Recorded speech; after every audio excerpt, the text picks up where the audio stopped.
이대로 전쟁이 겨울을 나게 되면은 가뜩이나 지금 유럽 경기가 안 좋고 그걸로 인해서 달러 강세고 이런데 그야말로 윈터 이즈 커밍 아니냐. 취약한 나라가 탈이 나버리면 이게 서로 간에 연쇄적으로 문제가 되는데 유로존 좀 재정위기가 될 수도 있다고 봐요. 7, 8월에 그 폴란드와의 계약은 진짜 잭팟 수준이다. 네, 전체적으로 이게 시작일 가능성이 저는 높다라고 보여지는 게 미국과 소련의 예를 들면 한국전이 끝난 이후에도 서로 냉전 체제가 유지되면서 군비 경쟁이 크게 있다라는 거죠. 이제 FA-50 항공기인데 저는 이 항공기 수출의 의미가 굉장히 크다고 굉장히 봐요. 크죠. 특히 이제 유럽에 팔았다. 그러니까요. 분명히 틈새 시장이 그쵸. 있고 이번에 우리나라는 그 틈새 시장을 정말 기가 막히게 공략했다고 볼 수 있습니다. 박수 한번 하십시다. 야, 뭐가 차오르네. 업되네.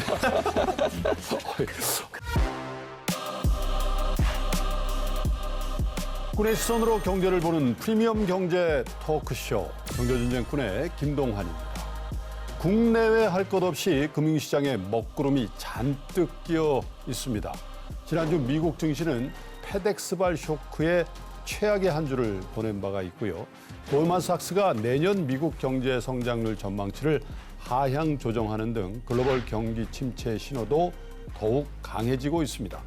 러시아 우크라이나 전쟁 장기화도 세계 경제의 발목을 잡고 있죠. 최근 우크라이나가 반격에 나서면서 전세가 변화하고 있지만 여러 서방 지도자들은 푸틴이 전쟁을 끝낼 생각이 없다면서 휴전 협상에 회의적인 상황입니다.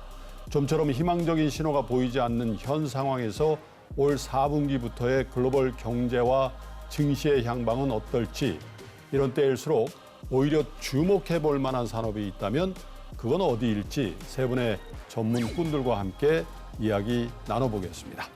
프리미엄 경제 토크쇼 경제전쟁 꿈은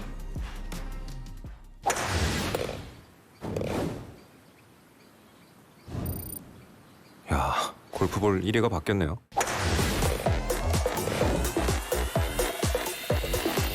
KPGA 투어 볼 사용률 1위? 스릭슨. 최근의 글로벌 증시 정말 쉽지 않습니다. 여러 가지 악재 속에서 허덕이는 모양새가 나오고 있어요. 글로벌 경기 침체에 대한 징후도 어쩌면 조금씩 더 또렷해져 가고 있고요. 미국의 파월 쇼크 등 이 증시 주변의 환경은 굉장히 안 좋아지고 있는 상황이죠. 그런가 하면 우크라이나 러시아 전쟁도 계속되면서 또한 미중 간의 패권 전쟁의 양상도 훨씬 더 다각적이고 심각해지는 그런 상황으로 가는 것 같습니다. 그래서 남은 4분기 국제 정세와 함께 경제 상황 또 그 안에서 우리는 어떤 산업에 집중해야 될지 여러 의견을 좀 들어볼 텐데요. 김학준 센터님 어떻게 봐야 됩니까? 남아있는 4분기? 네, 지난 30년 동안 큰 전쟁 없이 살았습니다. 네. 물론 걸프전이라든가 이런 그 무력 충돌은 있었지만 그 결과는 개전 초부터 굉장히 명확했고 네. 또 그것 때문에 글로벌 경제가 장기간 주름을 잡힌 적도 없었는데요. 예. 지금은 뭔가 좀 세상이 바뀌는 거 아닌가. 그러니까 제가 어른이 되고 나서 지난 30년은 비교적 무탈한 시기였습니다. 그렇죠. 예. 근데 인류의 긴 역사로 보면 영원한 건 없더라고요. 우리 시대에 전쟁이 없을 거다라고 하는 그 기대의 근간에는 경제적으로 이해관계가 너무도 밀접하니까 서로 공격하고 이런 일은 없을 거다라는 기대가 네. 있었는데 지금은 그런 기대가 막 깨지는 것 같고 지금 이제 러시아가 우크라이나를 공격했을 때 국제결제망에서 바로 퇴출이 되고 또 러시아가 가스를 팔 때 보통 원자재는 달러로 거래가 되지 않습니까? 근데 르블로 한다라든가 아니면 사우디와 또 중국 간의 원유 거래를 또 위안화 거래 추진한다라는 게 우리가 상식으로 알았던 질서들이 막 바뀌고 그렇죠. 있어서 러우 전쟁이야 언제 끝날지 알 수는 없겠지만 그 전쟁이 끝난다고 하더라도 그 이전과 같은 평화로운 세상으로 돌아가기는 저는 힘들 거라고 봅니다. 그러고 보면 참 지난 30년 동안의 시간들도 굉장히 어렵다고 생각했는데 앞으로의 30년은 훨씬 더 어려워질 수도 있겠다는 생각이 드는데 오늘 아주 특별한 분 한 분 모셨죠. 군사 전문가. 이분 그쪽 세계에선 원탑이시죠. 지금 전쟁 중이잖아요. 네. 너우 전쟁 중인데 푸틴이 3일 안에 끝낸다 그랬었어요. 원래 예전에 6.25 때 그랬나요? 점심 어디서 먹고 저녁 어디서 먹고 그런 식으로 했는데 벌써 6개월이 훨씬 넘어가고 208일째라는 거예요. 그런데 전세가 그냥 엎치락뒤치락 한단 말이죠. 지금 어떤 상황입니까? 왜냐하면 이게 경제적으로도 굉장히 중요한 상황을 연출하고 있어서요. 네, 일단은 푸틴이 이 전쟁을 어떻게 바라보느냐가 굉장히 중요해요. 푸틴은 아직까지 우크라이나와의 전쟁을 전면전이라고 얘기 안 합니다. 특별 군사 작전이라고 얘기해요. 그렇기 때문에 이 특별 군사 작전의 의미는 뭐냐면은 러시아 국민들이 일상생활을 누리는 가운데 하는 작전이다. 네. 그래서 전면적인 무슨 징집을 안 하고 있어요. 계속해서 모병만 하고 있거든요. 그런데 말씀하셨듯이 처음에는 뭐 일주일 안에 우크라이나를 굴복시키겠다 했는데 실패를 했죠. 그만큼 러시아군이 이번 전쟁을 하면서 전쟁 준비가 굉장히 형편없었습니다. 두 번째는 이제 무기 체계의 문제도 있는데요. 네.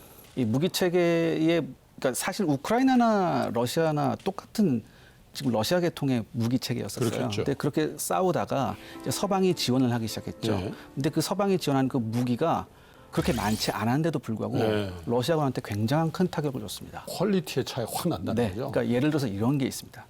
이제 요즘 이제 무기들도 다 안에 이제 마이크로칩이 들어가잖아요. 대부분 이제 서방제 마이크로칩이겠죠. 뭐 인텔이나 뭐 AMD 같은. 근데 러시아제는요, 러시아 자체에서 생산하는 그런 마이크로칩이 들어갑니다. 네. 왜 러시아가 그러냐 하면 정보의 유출 때문에, 유출 문제 때문에 자국산 마이크로칩을 써요. 근데 그 수준이 좀 떨어집니다. 그러겠죠. 그래서 대부분의 러시아의 정밀제 유도 무기, 정밀 유도 무기가 굉장히 명중률이 낮습니다. CBS가 발표하기로는 심한 경우 20%도 안 된다. 명중률이. 그러니까 질적 차이가 크게 나요. 네. 그럼에도 불구하고 이제 러시아가 당초에 목표였던 크림반도와 그 돈바스 동남부 회랑을 연결하는 데는 성공을 했어요. 네. 근데 여기서 멈췄으면 러시아 입장에서는 괜찮았는데 네. 전선을 더 확대해버렸거든요. 돈바스 쪽에서 이제 키이우로 다시 나가겠다. 하르키우까지 점령한다. 이렇게 했는데 이때 이제 미국이 드디어 항상 우크라이나가 원했던 것, 공격용 무기를 달라고 그랬거든요. 이제까지는 방어용 무기만 줬다고요. 근데 공격용 무기를 달라고 그걸 했거든요. 준 겁니까? 그러니까 랜드리스예요. 네. 빌려준 거예요. 빌려준 사실. 거. 나중에 다 갚아야죠. 네. 그중에서 가장 유명한 게 하이마스였죠. 근데 이게 위력 12대 딱 왔거든요. 어떻게 보면 이제 한 줌이라고밖에 할 수 없는데 이게 러시아군을 엄청나게 괴롭힙니다. 하이마스. 네, 불과 한 달도 안 되는 시간에 러시아의 주요 거점 400개가 완전히 괴멸됩니다. 또 이것도 있었어요. 이게 하이마스가 로켓 안에 GPS 장치가 있거든요. 네. 그러니까 GPS 장치로 정확히 가는 건데 러시아군은 이 GPS를 제밍하는 장치가 또 있었어요. 네. 그래서 미국이 이걸 알고 자기네 로켓에다가 그 GPS 제밍 장치를 대응할 수 있는 칩을 또 넣어놨어요. 근데 이게 완벽하게 작동했습니다. 그래서 러시아군이 속수무책으로 당하죠. 그러면서 이 반격 작전이 지금 성공을 했죠. 그래서 돈바스 동북부 같은 경우에는 주요 거점을 지금 러시아군이 죄다 내준 상태입니다. 아, 그래요? 네, 그다음에 지금 남부에서도 헤르손이 굉장히 좀 위험한 상태고요. 러시아군 입장에서는. 그렇기 때문에 일부 전문가들은 승패의 전환점이다. 이렇게 판단하는 사람들이 있습니다. 전제가. 네. 사실 이 전쟁은 뭐 당사국들한테는 참 죄송한 얘기지만 네. 경제적인 측면에서 빨리 종결되는 게 우리한테는 좀 중요해 보이는데 이대로 전쟁이 겨울을 나게 되면은 우리 겁나는 게 있어요. 러시아 입장에서는 또 이게 니네가 무기 줘서 이렇게 됐지 그러면 가스 안 줘. 이렇게 되면 가뜩이나 지금 유럽 경기가 안 좋고 그걸로 인해서 달러 강세고 이런데 이런 추세가 더 강화되면 주식시장이 또 정말 그야말로 윈터 이즈 커밍 아니냐. 네. 어떻게 봐야 됩니까? 그러니까요. 이제 중앙은행이 올해 금리를 꽤 많이 올려서 가만히 놔둬도 지금 경기는 나빠질 가능성이 그렇죠. 높습니다. 근데 올가을에 에너지 가격까지 불안하게 움직인다 그러면 경기 하강의 골이 깊어질 수 있는데 이제 글로벌하게 이제 문제가 생기는 건 뭐 지금 뭐 그 원자재가 안 나는 나라는 다 어려운데 네. 이제 시스템에서 가장 취약한 나라가 탈이 나버리면 이게 서로 간에 연쇄적으로 문제가 되는데 요즘 글로벌하게 보면 뭐 중국 경제 안 좋지만 중국 폐쇄 경제고 그럭저럭 버틸 수 있고 뭐 미국은 저는 뭐 미국 경기 안 좋아질 거라고 보지만 그나마 제일 낫고 네. 제일 취약한 게 유럽입니다. 유럽 같은 나라가 지금 경제적으로 매우 취약하고 특히 이탈리아 같은 경우는 지금 국채 10년물 국채 금리가 4%가 넘어갔거든요. 네. 그래서 걱정이 되는 건 유로존의 취약한 쪽, 특히 남유럽 쪽이 높아진 에너지 가격에 버티지 못하고 뭐 여러 가지 어려움이 나타난다 그러면 2011년, 12년 유로존 전 재정 위기가 될 수도 있다고 봐요. 지금 이탈리아 금리가 4% 금리인데 이탈리아가 뭐 성장률이 그렇게 낮게 하는 나라가 4% 이자 주면서 지속 가능하지 않거든요. 그렇기 때문에 유로존을 중심으로 해서 가장 취약한 나라가 혹시 조금 2011년과 12년처럼 부각되지 않을까. 이게 글로벌 경제 차원에서는 조금 예의주시해야 될 포인트라고 봅니다. 이서엽 부장님 전환과 관련해서 어떻게 보시는지?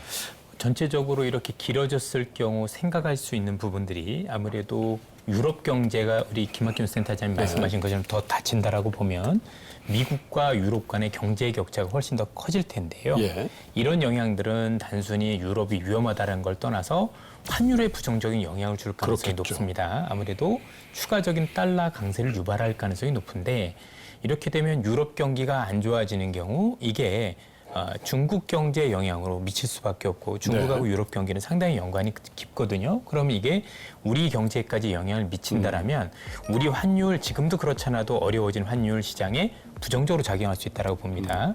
궁극적으로 지금 외국인들 중에서 주식은 일부 팔고 떠나고 있지만 채권 시장에서는 아직 외국인 이탈이 없는 상황인데 만약에 이런 위기들이 조금 더 증폭된다라면 채권 시장에서 환차 손을 걱정하는 외국인들 입장에서 시장에서 좀 이탈할 개연성. 양국 간의 금리 차도 안 나니까. 그렇습니다.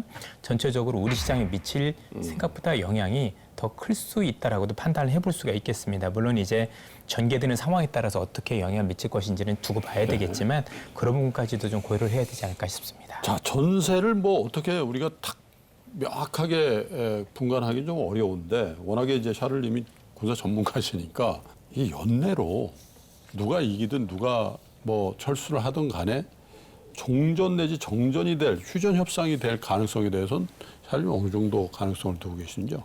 지금 현재 상황을 한번 말씀드리면요. 첫 번째 러시아군은 지금 병력이 굉장히 부족합니다. 네. 푸틴이 명령을 내려서 13만 7천 명을 징집하라고 했는데 이것도 잘 여의치가 안 않고요. 돼요. 그다음에 현장 일선에 있는 러시아군 지휘관들의 얘기에 의하면 네. 13만 7천이 문제가 아니라 우리는 지금 50만이 필요하다는 얘기를 하거든요. 50만? 네. 어휴. 지금 현재 전선을 버티기 위해서. 전설이 워낙 왜냐하면 광범위한 게. 초전에 굉장히 훈련돼 있던 러시아군 사상자가 굉장히 많이 났어요. 지금 현재 러시아군은 전사자 약 2만으로 추산되고요. 네. 그다음에 전체적인 전사상자가 8만인데 그중에서 상당수가 숙련된 병사였습니다. 그러니까 이건 러시아로는 굉장히 치명적이죠. 네. 그렇기 때문에 러시아는 지금 이 겨울에 혹독한 겨울에 우크라이나하고 싸우기를 원치 않습니다. 네. 반면 우크라이나는 지금 그 징집 가능 연령을 전부 다 출국 금지 시켜놓은 상태예요. 네. 그리고 지금 대부분의 싸울 수 있는 남자들이 계속해서 훈련을 받고 계속해서 병력이 충원되고 네. 있는 상태입니다. 러시아군은 좀 반대죠. 그렇기 때문에 우크라이나는 이 기회에 2014년에 잃어버렸던 영토도 탈환을 하려고 합니다. 그런데 우크라이나군 역시 혹독한 겨울에 러시아군하고 전투하기는 굉장히 부담스럽습니다. 그렇겠죠. 그렇기 때문에 제 생각엔 10월, 11월이 굉장한 분수령이 되지 않을까. 그리고 그 분수령의 전투 결과에 따라서 둘이 협상에 나설 가능성도 있다고 봅니다.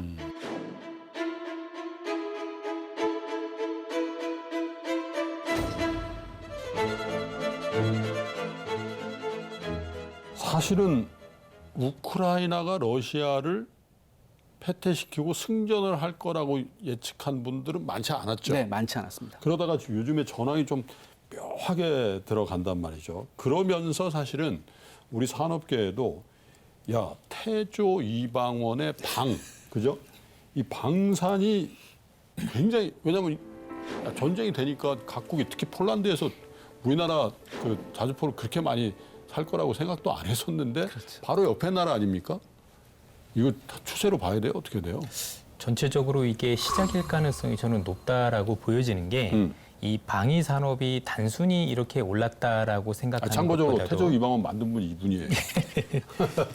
전반적으로 놓고 보면 이번 그 전쟁을 통해서 전 세계가 이제 전쟁이란 단어를 다시 떠올렸는 상황에서 네.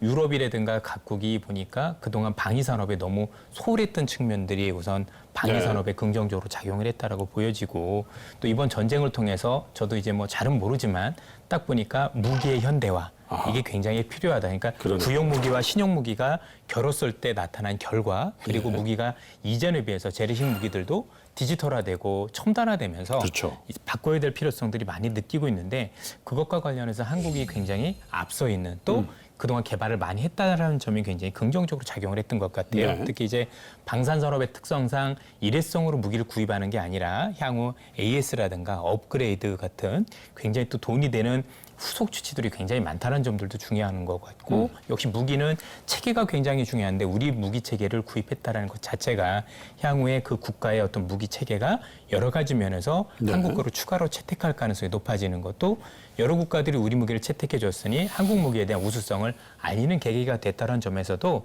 일회성 요인은 아닌 거로 보고 있습니다. 그래요. 야, 그런데 증권시장에 신조어가 나왔을 때가 어떤 분들은 또 상도 친다. 이렇게 얘기들도 합니다. 이제 신조어를 만드신 분 앞에서 제가 이런 말씀드리긴 한데, 근데 태, 조, 예? 이, 원까지는 그럴 수도 있는데 방은 아니다. 방은 이제 시작이다. 방산이. 그렇죠? 이 추세, 이 주식으로서의 이 추세는 어떻게 보세요? 주식으로의 추세도 사실 당연히 전쟁과 관련해서 먼저 유의미한 뭐 휴전 결과라든가 이런 거가 나온다라면 단기적으로는 분명히 쉬어갈 개연성이 네. 있다라고 보여집니다만 문제는 내년 이후에 있을 미국과 중국의 갈등이 훨씬 더 강해질 수 있다라는 그렇겠죠. 것. 그리고 이전에도 미국과 소련의 예를 들면 네. 한국전이 끝난 이후에도 서로 냉전 체제가 유지되면서 군비 경쟁이 크게 있다라는 거죠. 지금 중국도 우리가 알고 있는 군비 확장에 나서고 있고 네. 일본도 또 동아시아에서 군비 확장을 나서고 있고 이런 상황이 지속된다라고 본다라면 각국의 군비 확장 또 미국과 중국의 갈등 이런 부분들이 일시적으로 주가 눌림목이 있다고 하더라도 궁극적으로는 시장을 확대하는 데는 큰 무리가 없지 않을까라고 생각을 하고 있고 첨단 무기들을 많이 구매해야 되고 그것도 빠르게 구매를 네. 해야 되고 대량으로 구매해야 되는데 이거에 대한 조건을 충족해질 수 있는 국가가 그리 많지가 않습니다. 준비된 국가가 많지 않다는 점에서 놓고 보면 우리의 기회는 여전히 있는 거 아닌가 이런 생각을 가지고 있습니다. 자, 전쟁이 가능성이 별로 없는 세상에 살 때 하고 네. 그렇지 않고 지금 전쟁을 6개월 이상 뭐 7, 8개월 목도하고 있는 세상에 정책 결정자의 생각은 많이 다를 텐데 네. 이 국제 정세라든지 헤게모니의 우위를 점하는 국가가 일단 굉장히 유리한 국면으로 갈 거기 때문에 확실하기 때문에 국가가 주도하는 정책이 그만큼 중요해졌다. 네. 이건 명확한 것 같은데요. 그렇습니다. 저는 지금 정치적인 갈등이 경제를 어렵게 한다기보다 경제적으로 서로 이제 글로벌 세계화가 되면서 분업 네. 구조가 더 이상 좋아지기 어려워지니까 예. 오히려 그것이 정치적 갈등으로 표출됐다라고 보는 쪽인데요. 거의 뭐 중국이 제대로 싸게 물건을 만들지 못하고 또 다른 나라가 중국 내수 시장에 팔기도 어려워진 게 7, 8년 전이고요. 그럼 이제 미중 갈등이라고 하는 것도 트럼프라고 하는 매우 일하나 대통령이 와서 시작된 거 아니고 이미 오바마 대통령 때 갈등이 있었죠. 그렇죠. 오바마 막 격한 말이 오가고 네. 막 그랬던 거거든요. 그럼 그 즈음에 이렇게 한번 회고를 해보면 그때 아베가 아베노믹스 했어요. 그때 엔저가 우리 같은 나라 굉장히 힘들게 하는 건데 그거 미국의 무기나에서 진행이 됐어요. 디플레를 해결하기 위한 일본 내부의 문제다. 결국 아베노믹스가 실패했다고 생각하지만 2012년, 13년, 14년 굉장히 좋았고요. 그렇죠. 또 유로존에 또 지정학적으로 중요한 나라가 폴란드죠. 어떻게 보면 저는 뭐 러시아가 굉장히 좀 자극을 받는 것 중에 하나가 이 동구에 있는 많은 나라들이 좀 친서구화가 되면서 폴란드란 나라가 뭐 그런 어떻게 보면 아니, 상징적이죠. 바르샤바 조약기구의 사실 그럼요. 본거지인데 예. 그게 이제 나토로 넘어가 버린 거 아니에요? 근데 폴란드가 친미 정책으로 막 바뀔 때 폴란드 주가가 매우 좋았고요. 예. 베트남과 같은 나라도 중국을 조금 대체하는 스몰 차이나이고 미국과 전쟁을 했지만 그래도 어떻게 친미. 보면 예, 친미 국가로 돌면서 또 베트남 주식도 굉장히 이제 좋았습니다.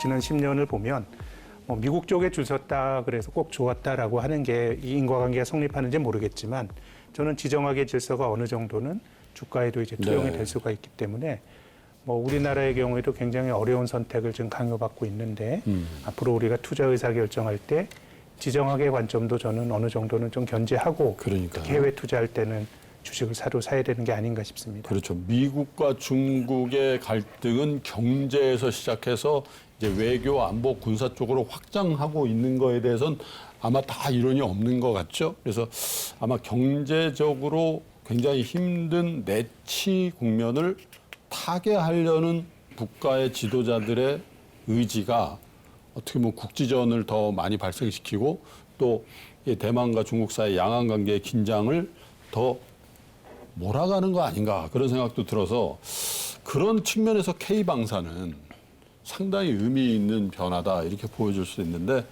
이 선전의 배경과 앞으로의 향배에 대해서도 좀 얘기를 좀 들어볼까요? 우리 방산이 일시적으로 이렇게 좋아졌던 게 아니라 그동안 수십 년간 네. 열심히 투자를 했었던 게 결실을 맺었다. 물론 이제 우크라이나 전쟁이라는 굉장히 좋은 계기가 있었었지만 뭐 그럼에도 불구하고 이런 어떤 노력의 어떤 대가, 특히 한국이란 나라가 다른 나라에 비해서 이 무기를 생산하기 되게 최적의 어떤 조건을 가지고 그렇죠. 있는 게 무기라는 건 디지털도 중요한 거고 최근에는 예. 뭐 기계라든가 아니면 철강부터 시작해서 모든 산업들의 집합체인데 한국이 또 이런 산업과 관련해서는 그렇죠. 굉장히 글로벌적으로 예. 비교 우위를 많이 가지고 있습니다. 또 안타까운 현실이지만 남북한의 어떤 분단 현실 이런 것들도 대규모 군사를 가지고 있으면서 뭐 전체적으로 무기를 지속적으로 발전시킬 수 있는 계기가 됐다는 점에서 의미가 있지 않을까라고 생각을 하고 있고요. 향후에 뭐 글로벌 방산 시장이 커지는데 특히 이제 각국이 GDP의 2%까지 방위 산업비를 이제 늘리는 과정 속에서도 우리한테 많은 혜택이 있을 거라고 생각을 하고 있고 여기에 또 이제 한 가지 미국과 중국과의 갈등 때문에 사실 우리의 경쟁자가 될 수 있었던 러시아와 중국이 우리의 무기 경쟁에서 탈락했다는 점도 전 굉장히 중요한 팩트인 것 같아요. 상당 부분의 국가들이 특히 인도 같은 데가 그럴 수 있는데 뭐 러시아 무기를 굉장히 선호를 한다든가 이런 부분이 이제 안쓸것 있었는데 같아요. 그렇습니다. 네. 왜냐면 이번에 생각보다 러시아 무기가 기대만큼은 아니었다. 우리가 알고 있는 만큼 성능은 아니었다라는 얘기들이 많이 돌고 있기 때문에 뭐 국내 쪽으로 좀 발을 돌리는 어떤 계기가 네. 될 수도 있다는 점에서 긍정적이지 않을까 아니, 근데 싶습니다. 7, 8월에 그 폴란드와의 계약은 진짜 잭팟 수준이다. 그래서 우리가 예상했던 것보다도 큰 규모의 수주 계약들이 이제 일어났잖아요. 근데 일각에선 야 그렇게 보도되는 그 숫자에만 너무 집중하지 말고 이면도 봐야 된다 이런 얘기도 있는데 어떻게 평가해야 돼요? 향후에 이제 자금을 댈 수 있는 거냐부터 그러니까. 시작을 해서 여러 가지 얘기들이 있고 또 이제 전체적으로 이게 1년에 다 넘기는 게 아니라 장기간 계약을 통해서 넘긴다라는 기술이 점에서 좀 돼야 되고. 그렇습니다. 또 이제 현지 생산에 대한 얘기도 있고 네. 많은 부분들이 있지만 원래 무기 산업의 특징이 많이 그런 부분들이 없지 않아 있습니다. 우리나라가 그 해외 그 무기를 생산을 하며 해주면서 기술 이전에 대한 건 굉장히 매력적인 어떤 부분이 될 수밖에 없다라고 보여지는데 그런 것과 감안을 한다라면 잘하고 있는 이런 부분에 대해서 일부 뭐 불협화음이 있을 수는 있지만 너무 그렇게 폄훼할 필요는 없지 않을까라는 생각이 듭니다. 여의도에서는 이제 밀떡 겸 해서 이 방산주에 대한 가장 선구자적인 그런 입장이신데 또 그쪽 업계 얘기 좀 들어봐야 되는데 사실 K2 전차도 있고 K9 자주포도고 FA50도 있고 이게 육해공, 해군은 뭐 좀 그렇다 치더라도 굉장히 좀 어떻게 보면 다변화돼 있단 말이에요. 그래서 우리 샤를님이 시청자 여러분들께 이 무기 체계도 좀 설명해 주시고 이런 잭팟 수주의 재밌는 비하인드 스토리도 좀 섞어주면 좋을 것 같습니다. 먼저 K2 전차부터 한번 얘기를 해보죠. 이 K2 전차는 지금 3.5세대 전차로 분류되는 세계 최고 수준의 전차입니다. 네. 그러니까 제가 개인적으로 생각하기엔 세계 탑티어 한 5손가락 안에 들어갑니다. 전차로? 예, 전차로 들어가는데 이게 아이러니하게 러시아 기술이 굉장히 많이 들어갔어요.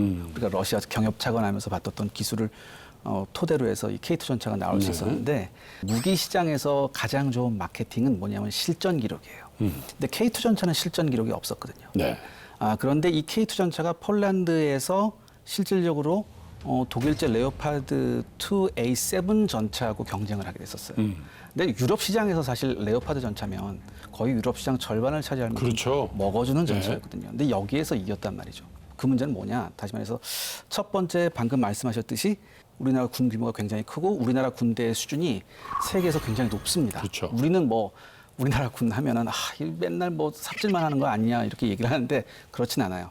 전 세계에서 우리나라 군 합동 훈련을 해보면 깜짝깜짝 놀랍니다. 깜짝 놀라죠. 그다음에 우리나라 군대의 기계화 수준, 예를 들어서 20 기계화 사단 같은 경우에는 지금 동부가 최강의 사단이라고 하거든요. 아, 그래요? 예, 그러니까 한번 이거 뭐 비슷하게 무슨 훈련 했어요. 근데 그 외신 기자들이 보고서 야 이거는 2000년대 독일군 보는 것 같다 그런 얘기도 했었거든요. 그때 당시로. 네네. 2016년인가 17년에 했었어요. 네. 그러니까 굉장히 최근이죠. 네.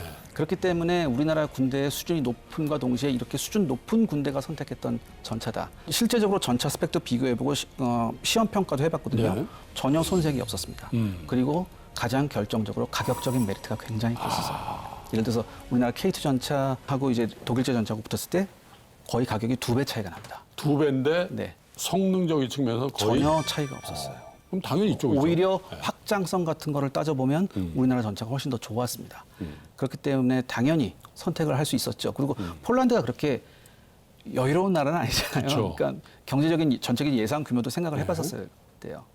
그다음에 이제 K9 전차는 이제 말이 필요 없는 지금 자주포 시장에서는 지금 1등입니다. 그렇죠. 탑티어고 뭐 네. 이집트, 호주, 그다음에 뭐 인도 등등등에서 지금 가는 족족 아주 굉장히 좋은 성능을 발휘하고 네. 있고 인도에서는 실전 경험도 있었고요. 그다음에 연평도 포격 사건 때 우리나라 해병대가 K9 자주포 가지고 반격을 했었거든요. 네. 그 결과를 놓고 서방 전문 관계자들이 굉장히 놀랐어요. 이렇게 정확하게 쏠 수 있냐. 그때 당시 솔직히 말하면 그때 당시 언론들은 혹평을 했었어요. 야 이거 왜 못 맞히냐. 근데 직사포가 아니고 곡사포거든요. 그러니까 게임만 생각하는 거예요, 사람들이. 야 게임에서 곡사포 쏘면 다 맞던데 시즈탱크 다 맞히잖아. 이렇게 얘기를 했었어요. 근데 실전을 아는 서방 측 관계자들이 보고선 이건 이렇게 정확히 쏠 수 없다. 그리고 그 결과도 네. K9 전차가 정확히 쐈기 때문에 지금 북한 방사포가 더 이상 2차 사격을 못하고 물러간 거였거든요. 이런 얘기는 안 해줘요, 다들. 근데 이게 굉장히 중요한 거거든요. 그런 얘기 왜 안 하는 거예요? 잘 모르겠습니다, 저는. 예, 근데 이제 이 K9 전차가 또 개량을 했어요. 근데 K9 전차가 또 폴란드에서 뭐하고 붙었냐면 독일제 자주포하고 붙었습니다. 독일제 자주포는 가격이 3배입니다. 3배? 예. 근데 스펙상 보면 독일제 자주포가 조금 앞서는 걸로 나와요. 쉽게 말해서 1분의 발사 속도가 독일제 자주포는 12발입니다. 근데 K9 개량형은 9발이에요. 네. 그러니까 한 3발 정도 차이가 나잖아요. 근데 여기에는 좀 숨겨진 얘기가 있어요. 이게 테스트를 할 때 네. 독일에서 조금 약한 포탄을 썼어요. 네. 독일이. 그러니까 약간 좀 연스탄 비슷한 걸 써가지고 12발이 나올 수 있었는데 우리는 테스트할 때 실전 연탄을 썼거든요. 그래서 9발 나왔단 말이죠. 그래서 이 얘기가 굉장히 업계에서 돌았어요, 사실. 저 우리 거하고 붙어도 사실 별 차이 없다. 근데 우리가 실전에서도 증명이 됐고 가격적인 메리트도 있고 수출 실적도 있었기 때문에 K9이 폴란드의 선택을 받는 건 굉장히 이거 역시 당연했고요. 그다음에 이제 FA50 항공기인데 저는 이 항공기 수출의 의미가 굉장히 크다고 굉장히 봐요. 크죠. 특히 이제 유럽에 팔았다. 그러니까요. 예, 예. 동유럽이지만 이번 러시아 우크라이나 전쟁을 통해서 이런 얘기가 있습니다. 이 전쟁이 끝난 이후에 과연 러시아제 무기가 팔릴까? 이런 얘기가 있어요. 혹시라도 러시아가 패전했다. 네. 이겨도 지금 네. 굉장히 지금 이거 꼴사 나온 거거든요. 그런데 그렇기 때문에 이제 이 폴란드 같은 경우에는 자국의 무기 체계를 전부 다 서방제로 바꾸려고 했었어요. 이미 폴란드는 미제 F-16을 쓰고 있습니다. 그래서 원래 미국한테 F-16을 더 달라고 했었어요. 근데 그 F-16을 제조하는 록히드 마틴이 지금 더 이상 F-16을 안 만듭니다. 업그레이드만 해주고 있고. 네. 왜냐하면 록히드 마틴은 지금 F-35 제조에만 올인하고 있거든요. 폴란드가 중장기 계획으로는 F-35 계획이 있는데 지금 당장 쓸 전투기가 없다는 얘기죠. 그렇죠. 그래서 찾아보는데 우리나라 FA50이 들어왔어요. 왜냐하면 이 FA50은 우리나라하고 미국의 록히드 마틴하고 합작해서 만든 전투기예요. 근데 이 조종 인터페이스나 이런 게 F-16하고 거의 유사합니다. 그렇기 때문에 이걸로 그러니까 F-16에 익숙한 폴란드 조종사들이 FA50에 금방 적응할 수 있고요. 그다음에 이 FA50에 적응했던 조종사들이 나중에 중장기로 들어오는 F-35도 금방 적응할 수 있습니다. 이런 여러 가지 메리트가 있었어요. 다만 이게 워낙 경량급 전투기였기 때문에 여러 가지 개량을 했었어야 됩니다. 그러니까 예를 들어서 뭐 중거리 공대공 미사일, 그다음에 에이사 레이더 등등, 그다음에 스탠드오프 미사일도 발사할 수 있는 여러 가지 능력이 필요했었거든요. 근데 이 능력 또한 우리가 그 업그레이드할 수 있는 능력이 우리나라에 그걸 이제 있었어요. 옵션으로 붙이면 되는 거죠. 네, 그렇죠. 물론 그 옵션 가격은 이제 폴란드가 부담을 해야 되는데, 근데 이게 가능했다는 얘기죠. 즉 제가 여기서 드리고 싶은 말씀이 뭐냐면은. 특히 전투기 같은 경우엔 우리가 보통 전투기 수입한다 그러면 하이엔드 전투기만 생각하거든요. 그렇죠. 뭐 러시아의 수호이 35 아니면 뭐 F-35나 뭐 F-22 이런 거 들어야 되지 않느냐. 그런데 모든 나라가 이렇게 하이엔드 전투기만을 원하는 나라가 있는 건 아니에요. 분명히 틈새 시장이 그렇죠. 있거든요. 이번에 우리나라는 그 틈새 시장을 정말 기가 막히게 공략했다고 볼 수 있습니다. 하긴 뭐 휴대폰도 그렇잖아요. 애플폰을 쓰는 시장도 있고 갤럭시 쓰는 시장도 있고 또 중저가 모델 쓰는데 그러다가 어떤 브랜드가 확 가격 대비 성능이 뭐 괜찮은데 그럼 쫙 이머징하고 그러잖아요. 근데 이 군사 전문가의 입장에서 샤를님 보실 때 이게 진짜 엄정하게 말씀해 줘요. 투자하고 관련돼 있어서 이 K방산의 기술력과 경쟁력 진짜 이제 신뢰해도 되는 겁니까? 지상무기 쪽에선 제가 판단했을 때 탑티어입니다. 탑티어. 지상무기 쪽에선 꿀릴 게 전혀 없습니다. 그다음에 항공무기 쪽에서도 지금 괄목할 만한 성장이 뭐냐면 특히 항공무기 같은 경우는 현대전에서 거의 소프트웨어가 차지하는 부분이 90%가 넘어요. 네. 예전에 팬텀기 같은 경우에는 하드웨어가 차지하는 부분이 65%였습니다. 근데 지금 이제 F-35 스텔스 전투기는요, 소프트웨어로 거의 95%가 구현이 되거든요. 네. 소프트웨어 이 기술력이 굉장히 중요해요. 근데 지난 한 30년간 우리가 이 소프트웨어 기술력을 발전시키기 위해서 ADD랄지 이런 데서 굉장히 많은 노력을 했고 네. 지금 그 결실이 나오고 있습니다. 소프트웨어 기술력을 보면 아직은 이제 원래 이게 방산 시장, 특히 항공기 시장은 영원한 레드오션이거든요.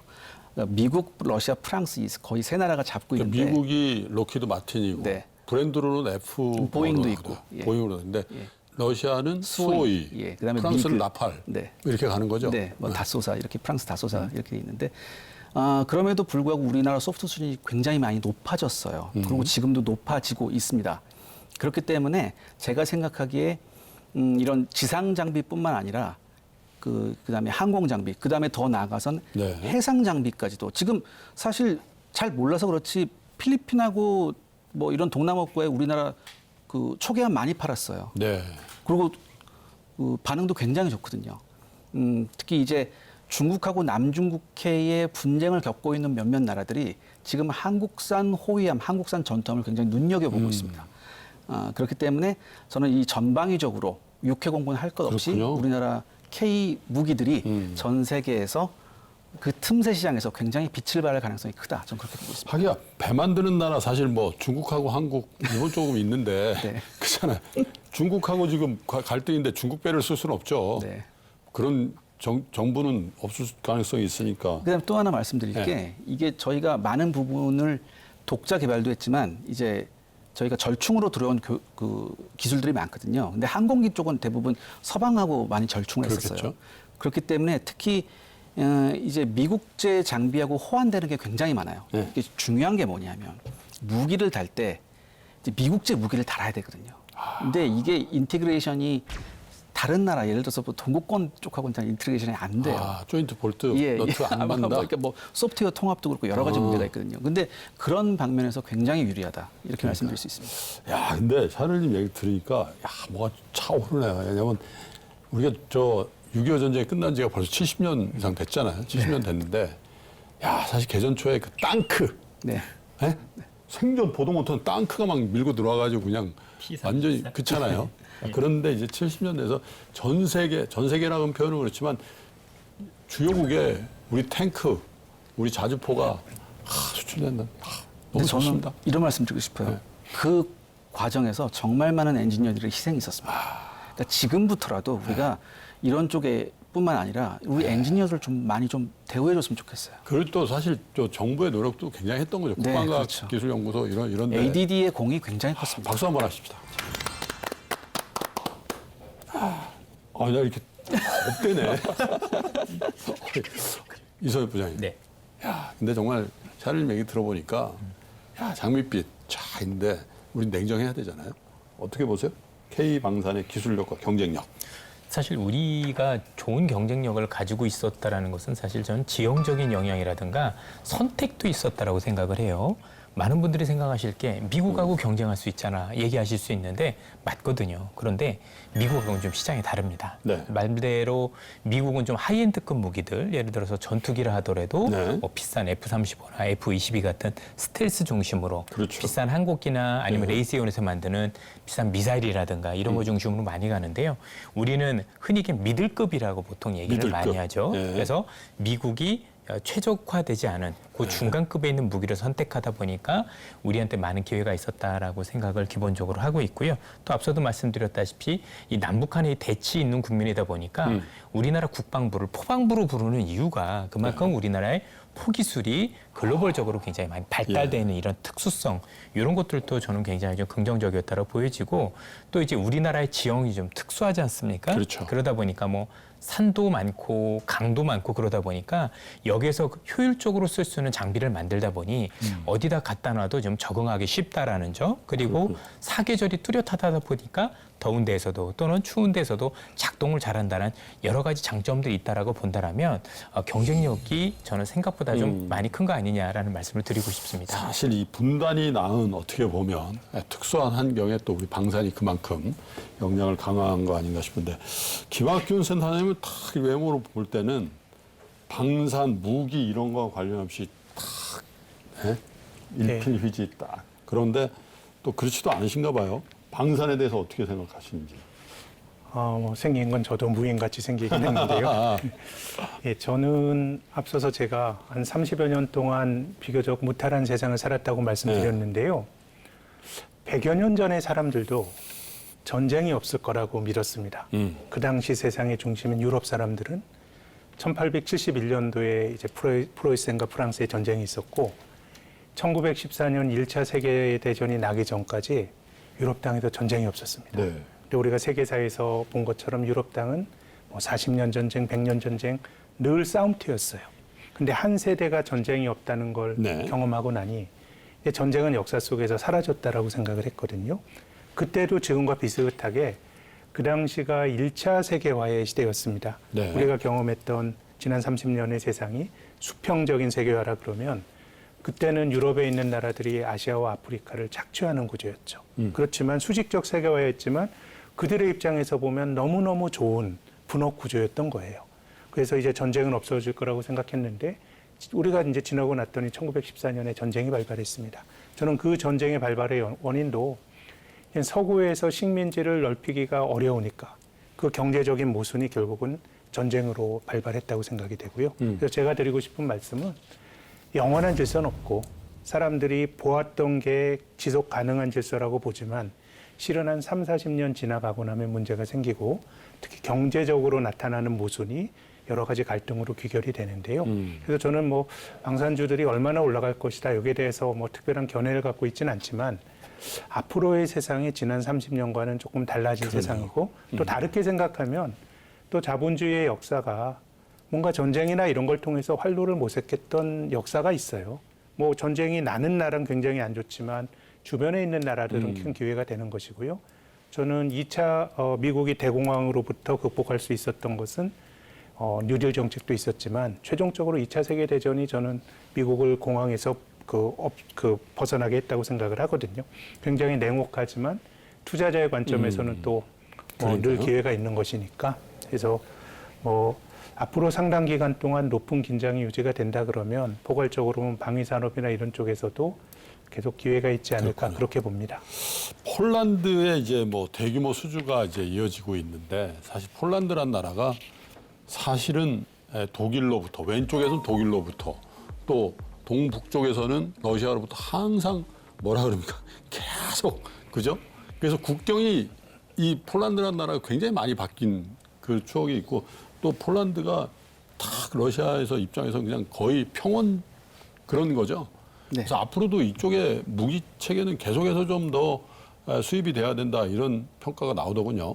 네, 사실 폴란드하고 러시아의 역사는 15세기 정도를 나눌 수 있어요. 그 전에는 그래도 폴란드가 좀 이렇게 러시아를 좀 두드려 팼는데 네. 그 이후에 이제 오스만 트루크가 오면서 여러 가지 복잡한 과정에 의해서 그때부터 러시아가 폴란드를 네. 두드려 패기 시작해요. 그러면서 폴란드는 내내 얻어맞거든요. 그러니까요. 내내 얻어맞고 네. 결정적으로 2차 대전 때 너무나 뼈아픈 손실이 있었죠. 카틴숲 대학살이라고. 그렇죠. 이 소련군이 들어와서 네. 10만의 폴란드 엘리트들을 모아놓고 전부 다 학살해버려요. 그러니까요. 역사적 유래를 찾아볼 수 없는 대규모 엘리트 집단 학살이었는데 네. 그렇기 때문에 이 폴란드는 항상 러시아로부터 위협을 느끼고 있었거든요. 그다음에 이제 냉전이 무너지고 나서 거의 폴란드가 가장 먼저 거의 나토에 가입할 만큼 폴란드하고는 상대하기 불구대천. 싫어요. 예, 불공대천이 왔어요. 네. 그런데 그 폴란드뿐만 아니라 이번에 이제 나토에 가입한 예전 과거 바르샤바 조약국이었지만 나토에 가입한 이 동구권 국가들 이 국가들 역시 폴란드하고 마찬가지 생각입니다. 쉽게 말해서 언제든지 러시아가 침공할 수 있다. 그리고 첫 번째 타자가 우크라이나였을 뿐이다. 그렇겠죠. 이런 얘기를 네. 많이 하거든요. 그렇기 때문에 이제 무기 체계를 훨씬 더 선진화된 무기 체계로 바꿔야 한다. 이런 얘기가 있습니다. 근데 우리나라 이 무기가 지금 처음에는 공략 시장이 동남아였어요. 동남아에서 꽤 성공을 올렸고 최근에 지금 말레이시아에서도 거의 이제 확정 단계에 들어가고 있거든요. 이제 곧 이제 결과가 나오는데 말레이시아 경공격기 사업이 경전투기 사업이 있습니다. 여기에 지금 인도하고 중국하고 우리가 붙었거든요. 네. 근데 우리 전투기 FA-50이 다 좋아요. 하나 가격이 비싸요. 근데 인도제, 중국제보다는 네. 인도제 그때 또 중국제 퀄리티가 더 중요하죠. 예, 그게 중요합니다. 지금 좋은 말씀하셨는데 세상에 싸고 좋은 물건은 없습니다. 그렇죠. 비싼 물건은 제값을 하거든요. 네. 그래서 저는 말레이시아에서도 가능성이 굉장히 높다고 보고요. 그다음에 방금 말씀드렸던 폴란드 이외에 나토 가입하고 있는 이 동구권 국가들, 이 국가들도 역시 넉넉한 사정은 아니에요. 그렇죠. 근데 미국이 어느 정도 지원을 한다고 해도 그게 한계가 있거든요. 그렇다면 이들도 그 자기들이 쓸 수 있는 수준에서 굉장히 적당한 무기를 찾아야 합니다. 그런 면에서 봤을 땐 우리나라 한국 무기가 굉장히 가능성이 높다. 저는 그렇게 생각합니다. 뭐 사실 샤를님이 싸고 좋은 건 없다 그랬는데 사실 록히드 마틴도 좋죠. 너무 비싸. 너무 비싸서. 네. 그죠? 네. 그거는 별개로 치고 그 밑에 티어에서 한국의 FA-50. FA-50 네. 이거 언제 결정됩니까? 말레이시아는 아마 곧 결정이 되어질 것 같아요. 근데 사실 얼마 전에 보도가 나왔어요. 말레이시아에서 F-20으로 결정이 됐다고. 네. 근데 모든 무기 체계라는 게 결정되기 전에 여러 가지 얘기가 많이 나오거든요. 그러니까 언제 뒤집어질지 몰라요. 그렇군요. 그럼에도 불구하고 객관적인 상황에서 봤을 때, 네. 객관적인 상황에서 봤을 때는 말레이시아가 FA-50을 선택할 가능성이 굉장히 높다. 이서엽 부장님, 호주하고 노르웨이 쪽에서도 좋은 소식 있죠? 현재 뭐 경쟁을 하고 있는 상황이고요. 네. 호주는 아시겠지만 장갑차죠. 레드빅이라는 장갑차가 독일의 장갑차하고 좀 겨루고 있다라고 보시면 될 것 같고, 역시 노르웨이에서는 K2 전차가 역시 이제 겨루고 있다라고 보시면 될 것 같은데요. 네. 잘 아시다시피 이게 방산 산업이라는 게 단순히 성능이 좋고 가격만 좋다고 해서 결정이 되는 게 아니라 그렇죠. 정치적인 이해들도 생각보다 많이 엮여 있기 때문에 결과는 두고 봐야 된다라고 말씀을 드릴 수가 있을 것 같은데, 요건 이제 조만간입니다. 이제 호주 같은 경우는 9월이 예정이 돼 있고 노르웨이 같은 경우 지금 10월로 얘기들이 나오고 있는데, 전반적으로 평가는 그래도 우리 쪽이 좀 좋지 않는 평가들이 많이 있다는 점에서 네. 우선은 기대를 해봐야 될 것 같은데, 이게 만약에 혹시 된다라고 생각하면 저는 의미가 굉장히 크다라고 생각합니다. 호주가 단순히 이게 우리가 알고 있는 이런 것뿐만이 아니라 이미 독일제를 넘어섰다라는 측면에서 긍정적일 수도 있지만 네. 호주하고 영국은 생각보다 연관성이 크거든요.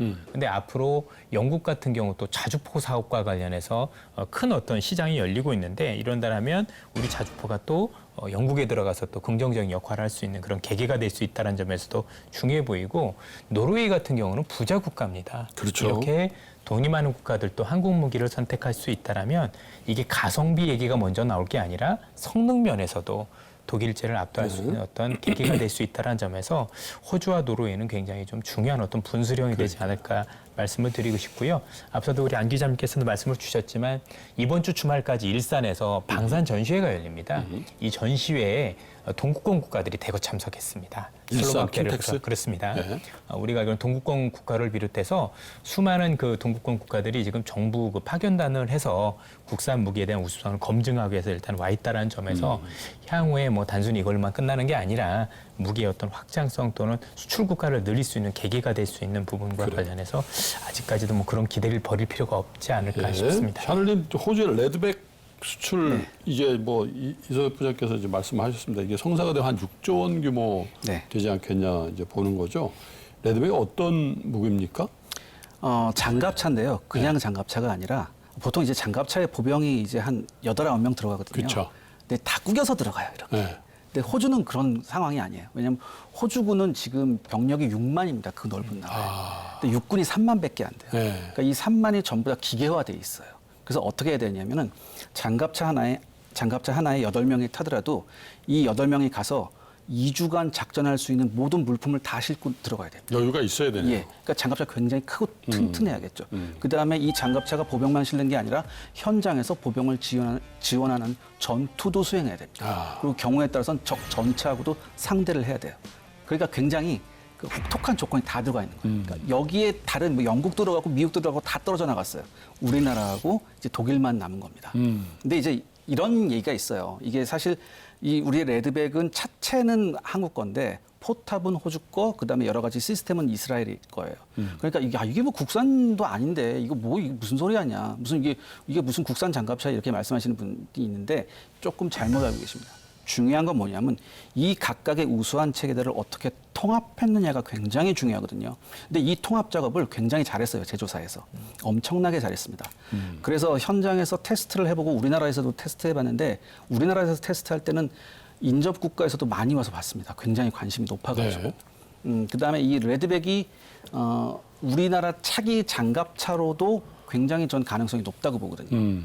그렇기 때문에 저도 이제 뭐 빠르면 9월 말, 늦어도 12월까지는 이제 결정이 날 것 같은데요. 들리는 얘기에 의하면 51대 49로 조금 우리가 좀 앞서고 있다 그런 얘기가 들립니다. 그래도 간발의 차네요. 네.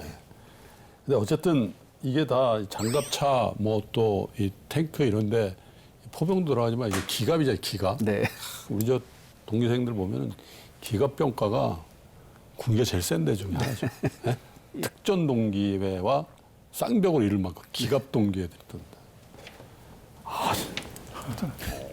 근데 네. 천투는 어떤 무기입니까? 이것도 수출 가능성이 있어요? 천공투는 지대공 미사일이에요. 그러니까 쉽게 말해서 패트리어트 미사일의 한국판이라고 보면 돼요. 근데 아이러니한 게 이것도 기초 기술은 러시아 기술입니다. 그러니까 러시아 S-300하고 400이 좀 이제 기술이 좀 들어왔는데 네. 우리가 사실 탄도미사일 요격 능력이 조금 부족해요. 근데 우리가 항상 북한의 탄도미사일 위협에 시달리고 있잖아요. 그렇기 때문에 우리가 지금은 뭐 사드도 있고 패트리어트도 쓰고 있는데 앞으로는 우리가 이제 우리 손으로 개발한 이런 그 탄도미사일 요격 시스템으로 우리나라를 방어할 수 있게 됩니다. 사실 외국제 이 미사일을 쓰게 되면 외국제 탄도미사일 요격 미사일을 쓰게 되면 약간 제약이 좀 많아요. 여러 가지 제약도 있고 그다음에 사드가 들어오면서 중국하고도 좀 갈등이 있었잖아요. 그렇죠. 그러니까 왜 미제 무기를 너네가 여기다 배치해 이런 쓸데없는 의심을 받았거든요. 왜냐하면 이게 사드 같은 경우는 공격용 무기가 아니라 방어용 무기인데도 불구하고.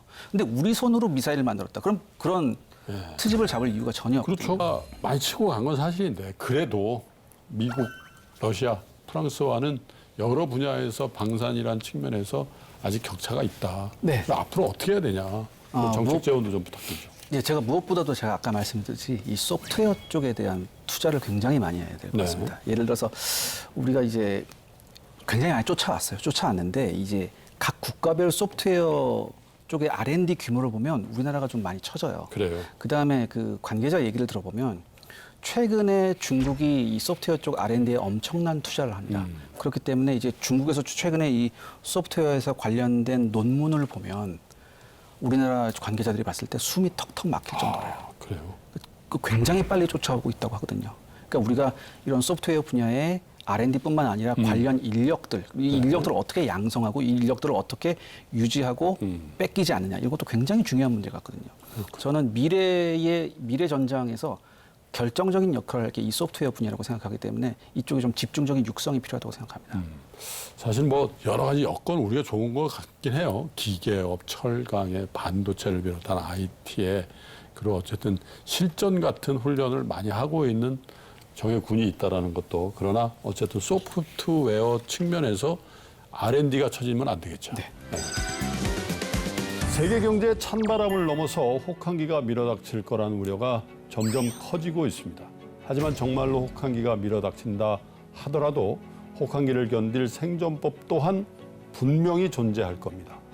불안과 염려로 미리부터 몸살을 앓기보다는 조금이라도 현명한 생존법을 전해드릴 수 있도록 앞으로도 경제전쟁꾼은 경제 각 분야의 전문꾼들과 함께 치열하게 고민하도록 하겠습니다. 오늘도 함께 해주신 세 분의 꾼 여러분께 귀한 말씀에 대해서 감사의 말씀을 드리고요. 저희는 다음 주 금요일 다시 돌아오겠습니다. 지금까지 시청해주신 여러분 고맙습니다.